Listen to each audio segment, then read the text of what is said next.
Salut, c'est Trado, je suis content de vous retrouver pour la mise à jour de l'analyse technique de l'or et de l'argent. Au programme de la vidéo, l'analyse technique pour l'or, pour l'argent libellé en euros et en dollars.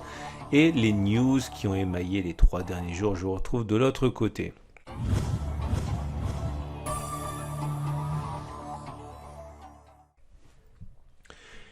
Première news à remarquer et à prendre en considération, je pense, c'est le fait que les importations d'or ont explosé de 407% entre janvier et avril vers les États-Unis. Et deuxième news, à mon avis intéressante et qui joue pas en faveur de l'or, c'est l'effondrement des importations indiennes pour cause de confinement.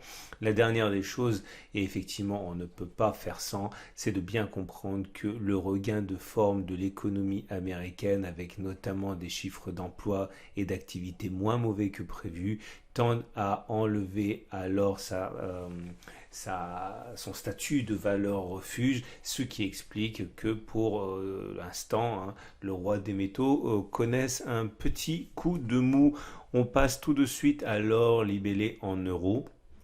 Alors pour l'or libellé en euros, la tendance est plutôt molle, hein, pour ne pas dire baissière. En tout cas, elle est baissière pour la tendance de court terme, puisque nous sommes en dessous d'une moyenne mobile à 20 jours qui descend.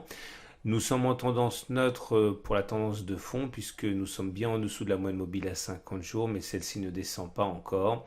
Pour l'instant, je pense que les 1476 ici, hein, sont surveillés de près. Une cassure des 1476 risque de nous renvoyer droit sur le support mineur des 1423-1433, zone sur laquelle les plus agressifs pourraient renforcer. Quant à moi, j'attends un retour sur les 1300-1350 si on y va, pour éventuellement renforcer, puisque ce serait une zone d'accumulation rationnelle, donc théoriquement plus solide que le support mineur des 1423-1433, qui est un support, mais qui est un support fragile. Tendance donc neutre avec ballottage favorable au baissier pour l'or libellé en euros.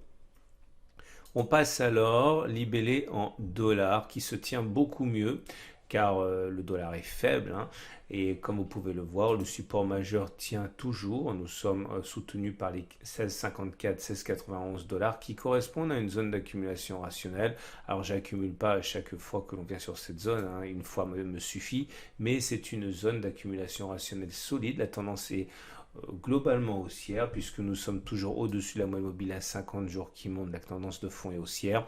Maintenant, la tendance de plus court terme est neutre, puisque la moyenne mobile à 20 jours navigue à plat, mais de toute manière on pouvait se l'imaginer avec ces oscillations entre cette borne hausse des 1727-1748 et de cette borne basse des 1654-1691.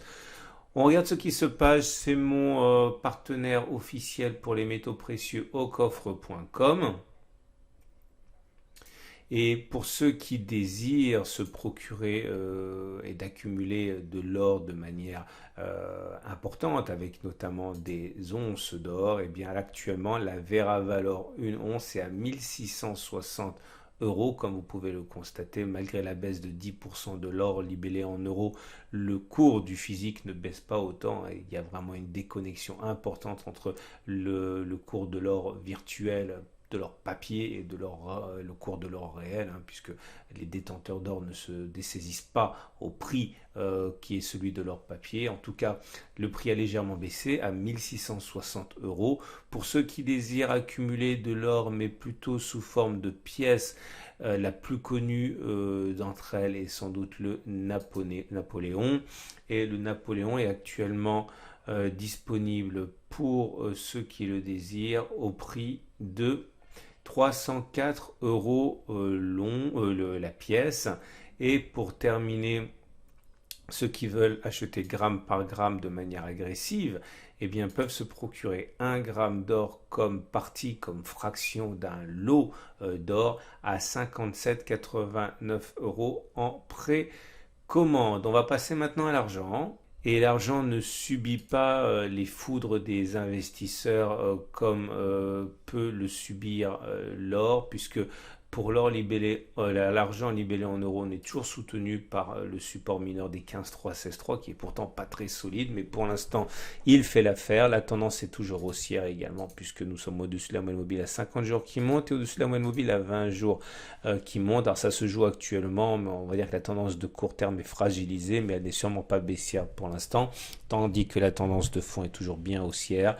Et pour l'argent libellé en dollars, c'est la même chose, hein. C'est beaucoup plus solide que pour l'or, notamment parce que l'argent a une connotation industrielle que n'a pas l'or, même si l'or est aussi un métal industriel.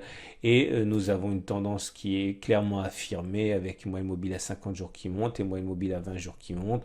Nous ne sommes pas sur une zone d'accumulation rationnelle pour l'argent libellé en dollars. La prochaine zone d'accumulation rationnelle serait un retour sur le support mineur des 16,8-17,1 pour ceux qui veulent accumuler de manière agressive. Chaque support est en fait une zone où on peut accumuler de manière agressive, mais le vrai support, le plus solide pour l'instant, est envisagé à 11,8-12,4 puisque c'est une zone d'accumulation rationnelle, comme un passage au-dessus des résistances majeures des 18,6, 19, voire 19,6, 19,7. Voilà ce qu'on pouvait dire pour l'or et pour l'argent libellé en dollars et en euros. C'est une excellente journée et je vous dis dans 3 jours pour la mise à jour de l'analyse technique.